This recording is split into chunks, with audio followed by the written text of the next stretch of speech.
22 एकड़ का टुकड़ा किसी और ने खरीद लिया, मेरे भाई ने शुफा कर दिया, शुफा हमारे हक में अब हो रहा था, इधर से मुझे अटैक हुआ, नगद दफा करो, ये भी कुछ शायद मगर से लड़ दे लै जाओ, मैं तुम लै जाओ, तोनों मुबारक सानू साड़ी अपनी काफी। कर्रर हो बिल फना,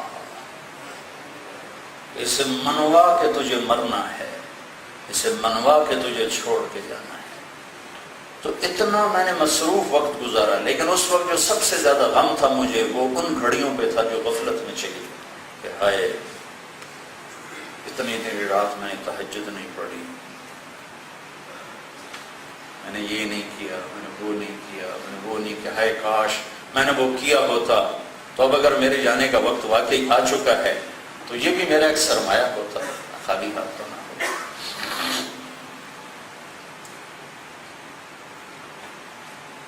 मैं पहले भी ये हजरत अली की नसीहत याद रखता हूँ, कहता भी रहता हूँ, लेकिन इसको मेरा दिल बोले, इस वक्त मैं जबान से नहीं बोल रहा हूँ, मैं दिल से बोल, खिताबत नहीं है, फरियाद है, तकरीर नहीं है, नौहा है, अंदर से बोल। मैंने इसकी खवासत को करीब से देखा। मैं एक मजमून बयान किया करता था कि मैथमेटिक्स का उसूल है, बड़े से बड़े रकम को जीरो से ज़रब दो तो जीरो हो जाता है, 100 से करोड़ अरब 10 खरब इंटू जीरो इज जीरो। फिर उस पर मैं ये बात क्या करता था कि जिंदगी की बड़ी से बड़ी कामयाबी को जब मौत से ज़रब मिलेगी तो जीरो ही हो जाएगा। फिर हजरत मौलाना तारक जमील कोई नहीं कहेगा मैयत कदा चामनी है, मैयत कितने पे है, मैयत आ गई कि नहीं आ गई, सारे टाइटल जीरो जीरो। और उस वक्त मैंने आपको जीरो होते देखा, जो कोई एक मुझे हॉल उठ गया था कि सारे डॉक्टर, कोई डॉक्टरी का उसूल है, मरीज मर भी रहा हो तो उसे तसल्ली दो, इंशाल्लाह आप ठीक हो जाए। वो इतने सहमे हुए थे कि झूठी तसल्ली देने के लिए भी मुझे तैयार नहीं थे। सगा भाई बीच में खड़ा, खुद कार्डियोलॉजिस्ट है, वो मेरा सामना करने से घबरा रहा। फिर अल्लाह ताला ने असबाब को, पहले असबाब के खिलाफ किया कि मेरी इतनी 20 साल मेहनत को यूं तोड़ के दिखा दिया। फिर मेडिकल साइंस को यूं नाकाम करके दिखा दिया। तो मेडिकल साइंस ने कहा कि तारिक जमील अब नहीं बच सकता। अल्लाह ने जिंदगी को लौटाया। उन 2% में जो बच जाते हैं वो 2% माजूर होते हैं। मैंने मुसलसल अल्लाह से दुआ की, या अल्लाह अगर मेरा वक्त पूरा हो गया है तो मेरी बख्शिश फरमा। मैं तेरे बंदों के बारे में कभी किसी पे ज्यादती नहीं की, मैंने किसी की ग़ीबत नहीं करता, मैं किसी की चुगली नहीं खाता। मेरे दिल में दुनिया के तमाम मुसलमानों में से किसी एक के बारे में भी मेरे दिल में बुग़्ज़ कोई नहीं, किसी का जानी माली हक मेरे सिर में कोई नहीं, किसी के लिए मैं बदतमीजी का बोल नहीं बोलता, ना मैं सुनता हूँ ना मैं बोलता हूँ। अल्लाह ये तेरे बंदों के मामले में मेरा दामन साफ है, तेरे मामले में मेरा दामन दागदार है। तेरे दरबार में मेरी ख़यानत बहुत ज़्यादा है। वो तू खुद ही कहता है कि मेरा खाता बड़ा ही सौखा है, मेरे बंदों से काम ठीक करके आ जाओ तो मैं अपना खाते में काफ़ी सहूलत कर दूँगा। तो मेहरबानी करना या अल्लाह, मैंने तेरे बंदों के साथ तेरे हुक्म के मुताबिक पूरी करने की कोशिश की है। तो या अल्लाह अगर मेरा वक्त पूरा हो चुका है तो मेरी बख्शिश फरमा, और अगर मेरी ज़िंदगी बाकी है या अल्लाह तो मुझे माजूर होने से बचा। ये दुआ मैंने मुसलसल मांगी, या अल्लाह मुझे माजूरी से, चूँकि मेरा भाई दिल का डॉक्टर है, मैं उससे सुन इतना डरा हुआ था कि उन्होंने अटैक हुआ, उसका दिल फैल गया, और फेफड़े में पानी बढ़ गया, तो टुरना औखा हो गया, सा औखा हो गया। मैं कहा या अल्लाह ये ना हो मेरे साथ, उठाना है तो उठा ले, तेरी मर्जी है, बचाना है तो फिर मुझे माजूरी से बचा। अल्लाह ताला ने ऐसे मिनटों में बीमारी को बाहर धक्का दिया। एक डॉक्टर अशरफ हैं, प्रोफेसर, कहने लगे मौलवी साहब आपकी सारी बीमारी में हर मिनट में मेरा ईमान का लेवल अप जा रहा था। मैंने किस लिखा कि हर जगह हमारी मेडिकल साइंस के खिलाफ हो रहा था, हर जगह मेडिकल साइंस के खिलाफ हो रहा था, कैसे हमारा ईमान मुसलसल अप जा रहा था, अप जा रहा था। ये क्या हो रहा है, ये क्या हो रहा है, ये कैसे हो।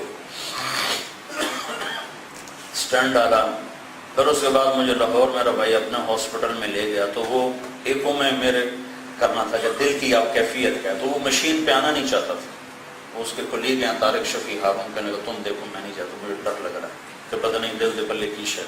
تو انہوں نے کہا تو بھی آ جا، پہلی بھی تو اللہ نے معجزے دکھائے، اب بھی معجزہ ہی ہوگا، آ جا۔ تو تینوں نے مل کر دیکھا تو دل صحیح سلامت۔ تو میرا بھائی کہنے لگا لگتا ہے کوئی فرشتے دے ہی پارا ہوتے آئی نہیں تو ان تو پلے کا نہیں رہا۔ قرر ہو بالفنا، اس کے ساتھ میں نے تھوڑی آپ کو کارگزاری سنا دی کہ میں نے اس بیماری میں بہت کچھ سیکھا ہے، میں چاہتا ہوں میں شیئر کر لوں آپ سے کہ آپ جھٹکا کھائے بغیر یہ سب کچھ لے لیں، کہ یہ کچھ نہیں ہے جس کے لیے آپ بہت بڑے میاں صاحب، سیٹھ صاحب، شیخ صاحب، ملک صاحب، چودھری صاحب، پتہ نہیں کیا کیا جھوٹے لقب لیے کرتے ہیں، یہ سب ایسے جھوٹ کا پلندہ ہے، کچھ بھی نہیں۔ تسلی نے فرمایا اس سے منوا کے تجھے مرنا ہے۔ میرے اللہ نے مجھے منوایا کہ ہاں واقعی طارق امیر موت حق ہے، مرنا ہے، اور ابھی اگر میں مر جاتا ہوں تو میں مٹی کا ڈھیر ہوں، میرے پاس کیا ہے، کچھ بھی نہیں۔ اور پھر آخری جملہ جو سارے مسلمان کی محنت کا طرز عمل ہے کہ میرے بیٹے فلا تبع آخرتک بدنیاک بل بع دنیاک بآخرتک، میرے بیٹے جب کبھی دین اور دنیا میں ٹکر ہو تو دنیا بیچ دینا، آخرت بچا لینا، یہ ہمارا طرز زندگی۔ اسلام آباد کا تاجر ہو یا وہ فیصل آباد کا تاجر ہو، طرز زندگی یہ ہے کہ ہم اپنی آخرت کو بچائیں، دنیا کو چھوڑ دیں۔ دنیا اور آخرت میں ٹکر ہوگی تو دنیا چھوڑیں گے، آخرت کو بچائیں گے، آخرت کو بچائیں گے تو دنیا بھی بچ جائے گی، ورنہ نہ یہ نہ وہ، دونوں ہاتھ سے گئے، نہ خدا ہے ملا نہ مثال صنم، نہ ادھر کے رہے نہ ادھر کے رہے، ایسا نہ ہو بازی ہار کے جائیں۔ تو میرے بھائیوں، اپنا طرز زندگی وہ بناؤ جو ایک مسلمان کا ہوتا ہے، تو اپنی ترجیحات میں آخرت کو آگے رکھتا ہے، اللہ اس کے رسول کو آگے رکھتا ہے، اس کی پہلی ترجیح اللہ کا رسول ہے، اللہ ہے، باقی چیزیں بعد میں ہیں، لیکن یہ ترجیحات ماحول سے بدلتی ایسے نہیں بدلتی۔ 2001 میں سعید انور نے میرے ساتھ 3 دن لگائے، پہلی 3 دن، تو میں نے پوچھا کیا فائدہ ہوا؟ کہنے لگا ترجیحات بدل گئی، ترجیحات۔ پہلے شوق تھا کوئی ریکارڈ قائم کروں، اب شوق ہے کہ بخشش ہو جائے، بخشش ہو جائے۔ تو میری آپ سے گزارش ہے کہ یہ ماحول اور صحبت سے چیزیں آتی ہیں۔ آپ سب اہل ایمان ہیں، جب آپ بیٹھے تھے آپ کے چہروں کا رنگ اور تھا، ابھی کچھ اور ہے، میں نے کوئی جادو تو نہیں کیا، ہاں آپ کے اپنے اندر جو ایمان کا ایک سرمایہ، میں نے اس کو تھوڑی سی حرکت دی ہے تو وہ باہر نکل کے آپ کے چہروں پہ نمایاں ہو گیا ہے۔ اس کو اگر ایسا پانی ملتا رہے گا تو اس میں بہار آ جائے گی۔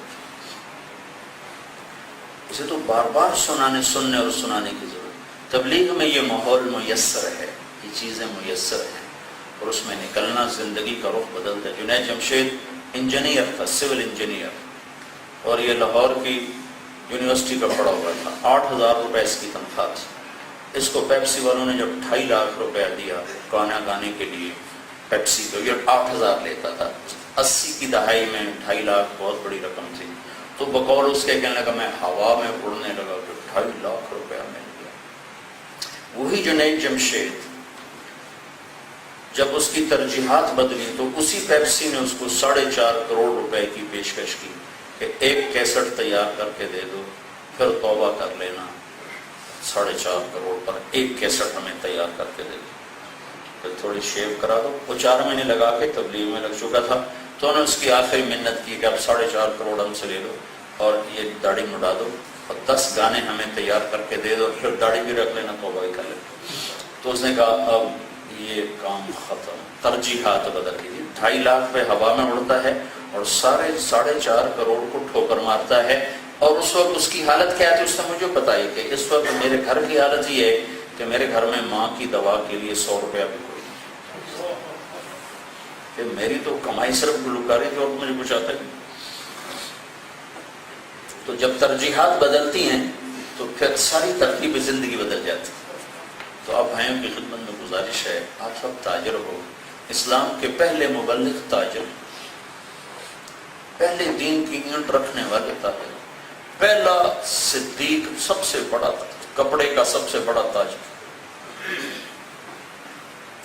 10 ٹاپ لسٹ کے صحابہ ہیں، ابو بکر، عمر، عثمان، علی، طلحہ، زبیر، سعد، سعید، ابو عبیدہ، عبد الرحمن بن عوف۔ ان 10 میں ایک بھی نہ کوئی ذمہ دار ہے نہ کوئی مزدور ہے، یہ سب کے سب تاجر ہیں، ایک بھی غیر تاجر نہیں، اور سب قریش ہیں، سب بڑے خاندان کے ہیں، ایک بھی غیر قریشی کوئی نہیں۔